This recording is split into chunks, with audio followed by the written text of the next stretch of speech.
Hello friends, আপনারা অনেকেই বন্ধুদের কাছে অথবা বিভিন্ন সোশ্যাল মিডিয়ার মাধ্যমে শুনে থাকবেন যে ফরেক্স ট্রেডিং থেকে নিয়মিত টাকা উপার্জন করা যায়।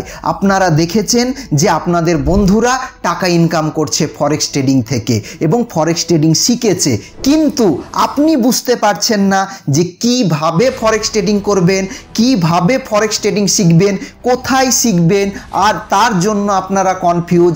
আর এই রকম যদি হয়ে থাকে তাহলে এই ভিডিওটি আপনাদের জন্য, কারণ আমি আজ আপনাদের সামনে তুলে ধরব যে কিভাবে ফরেক্স ট্রেডিং আপনি শুরু করবেন একেবারে জিরো টু অ্যাডভান্স লেভেল পর্যন্ত, একেবারে শুরু থেকে শেষ পর্যন্ত তুলে ধরব যে আপনি কিভাবে শিখবেন, শিখতে হলে কি কি দরকার তার রোডম্যাপ। তার জন্য আপনাদেরকে ভিডিওটি প্রথম থেকে শেষ পর্যন্ত মনোযোগ সহকারে দেখতে হবে।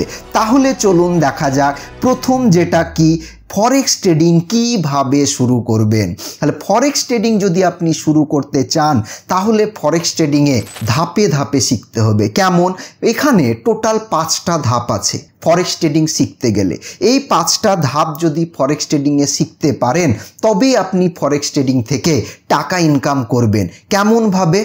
1 নম্বর যে ধাপটা আপনাকে জানতে হবে, বেসিক অফ ফরেক্স ট্রেডিং, মানে ফরেক্স ট্রেডিং সম্বন্ধে এই প্রাথমিক ধারণা।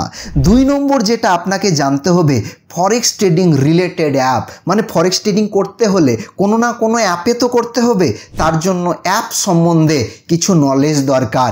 তারপর আপনাকে শিখতে হবে টেকনিক্যাল এবং ফান্ডামেন্টাল অ্যানালাইসিস, এবং এগুলা কি তার জন্য ভিডিওটা বুঝতে হলে ভিডিওটা শেষ পর্যন্ত দেখতে হবে। তারপর আপনাকে শিখতে হবে 4 নম্বরে, সেটা হলো মানি ম্যানেজমেন্ট। আর লাস্টে আপনাকে যখন শিখে গেলেন 4 নম্বর, তারপর আপনাকে কি করতে হবে, ডেমোতে প্র্যাকটিস করতে হবে।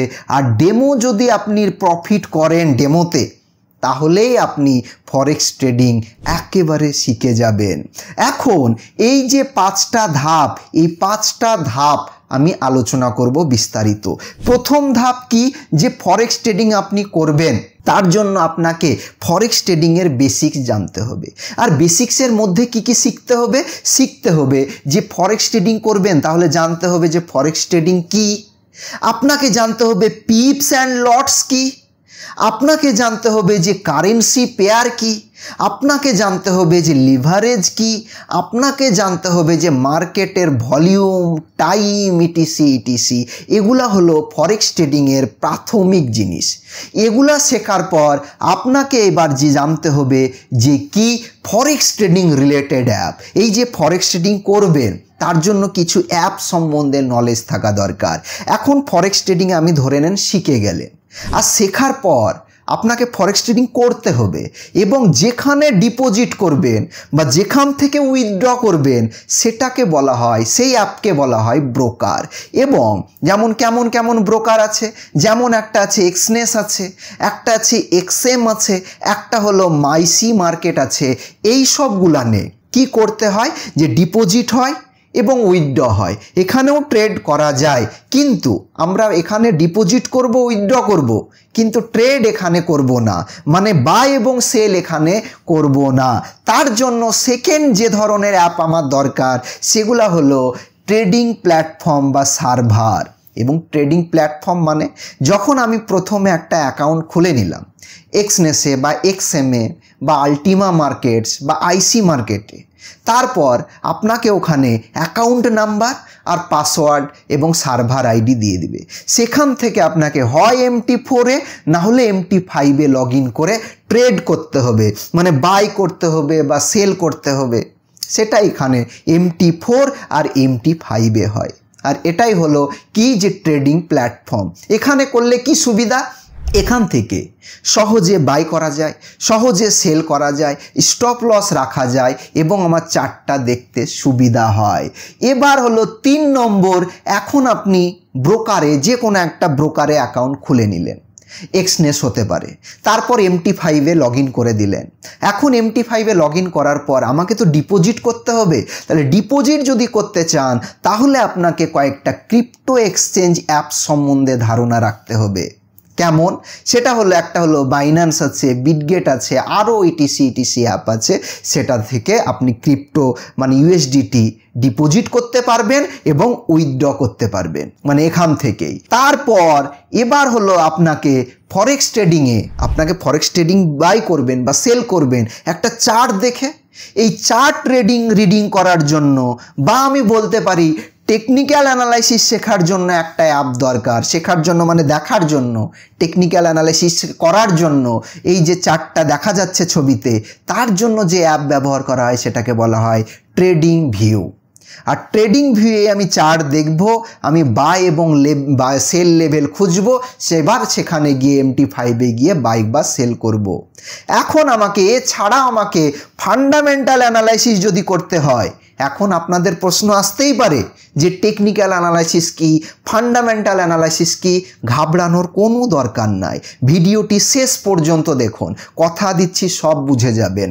ঠিক আছে, এখন ফান্ডামেন্টাল অ্যানালাইসিস যদি বুঝতে হয় তাহলে www.forexfactory.com যদি যান, সেখান থেকে আপনারা কি ফান্ডামেন্টাল অ্যানালাইসিস বুঝতে পারবেন।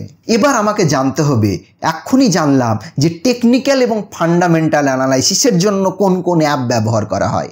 টেকনিক্যাল অ্যানালাইসিসের জন্য যদি দেখতে হয় তাহলে আমাকে ট্রেডিং ভিউ, ফান্ডামেন্টালের জন্য ফরেক্স ফ্যাক্টরি যদি ফরেক্স ট্রেডিং করি।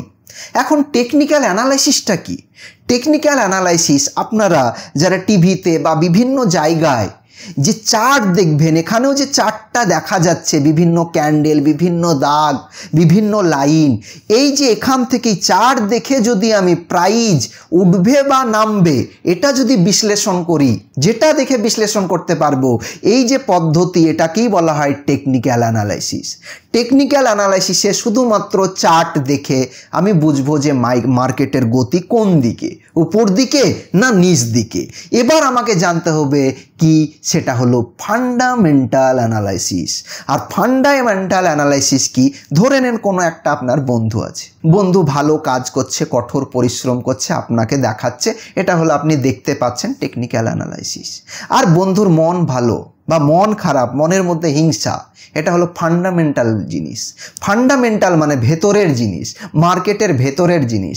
ফান্ডামেন্টালের কয়েকটা উদাহরণ হলো নিউজ, ডাটা, ইভেন্ট। মানে কি, ধরে নেন কোনো একটা দেশ USA, সেখানে বেকারত্বের পরিমাণ বাড়ছে এবং সেটাই যদি আপনি অ্যানালাইসিস করেন বাড়ছে বা কমছে, তার একটা রেজাল্ট, সেটাই হবে ফান্ডামেন্টাল অ্যানালাইসিস। তাছাড়া জিডিপি বাড়ছে না কমছে, তাছাড়া বিভিন্ন নিউজ ইভেন্ট আছে, FOMC, NFP, CPI, এই সবগুলা ফান্ডামেন্টালের মধ্যে পড়ে।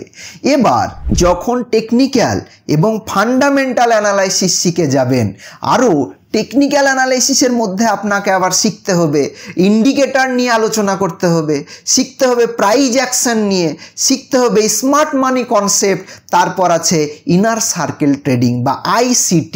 এই সব শেখার পর আপনাকে এবার জানতে হবে যে মানি ম্যানেজমেন্ট বা ট্রেডিং সাইকোলজি, মানে আমি কতটা লস নিতে পারবো আর কতটা প্রফিট নিতে পারবো।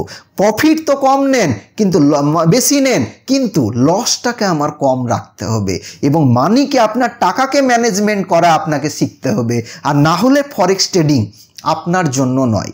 এবার মানি ম্যানেজমেন্ট যদি শিখে যান, আপনাকে এবার ডেমো ট্রেড করতে হবে, কারণ এক্সনেসে যদি আপনি অ্যাকাউন্ট খোলেন, সেখানে ডেমো অ্যাকাউন্ট খোলা যায়। ডেমোতে 2 থেকে 3 মাস ট্রেড করতে হবে।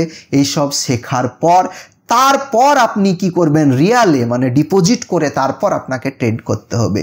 এরপর লাস্ট হলো ইম্পর্টেন্ট কি, ফরেক্স ট্রেডিং আপনি কিভাবে শিখবেন।